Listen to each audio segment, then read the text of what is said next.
Hi everyone, Kurt with Hypnodyne again. Today we're going to take a look at something a little bit different. I'm not wearing ZMax right now, it's sitting on the desk. What I do have is a number here.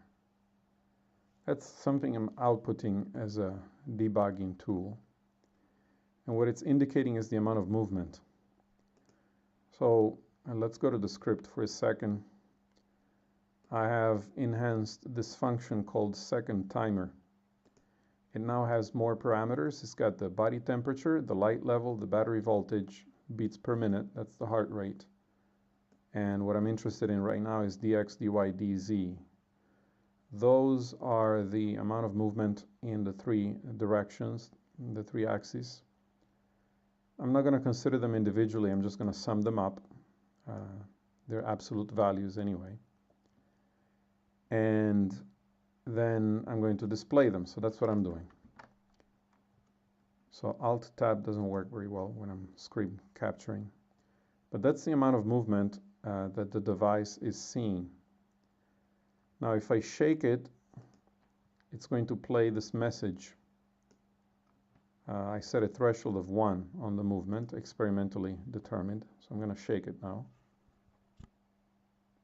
Attention. You may be dreaming. So why am I doing this? The reason I'm doing that is because there's something I'm curious about, and I don't think anybody's tried it yet. As you know, there's a problem with the idea, which would be very nice, to use voices or sounds to communicate with the sleeping brain of a user. The problem is, of course, that you can't hear these messages when you're asleep. And it's been tried, and it seems like audio is really the worst way to communicate with the brain. That's why normally you use a light cue or a vibration. But sound is really interesting because it can convey meaning. So if we could find a way to communicate with the sleeping brain, even just telling it single words could potentially alter the content of dreams or create a higher likelihood of being able to achieve lucidity. So my idea is the following. I'm going to ignore REM sleep completely. And I'm going to just play back this sound, this voice synthesized attention, you may be dreaming. I'm going to play it back whenever there's a movement. Now this kind of movement, Attention. You may be dreaming. that kind of amplitude is seen on the EEG only when it's seen on the EEG only when there's an actual body movement, of course. It doesn't happen with heartbeat. It doesn't happen with breathing.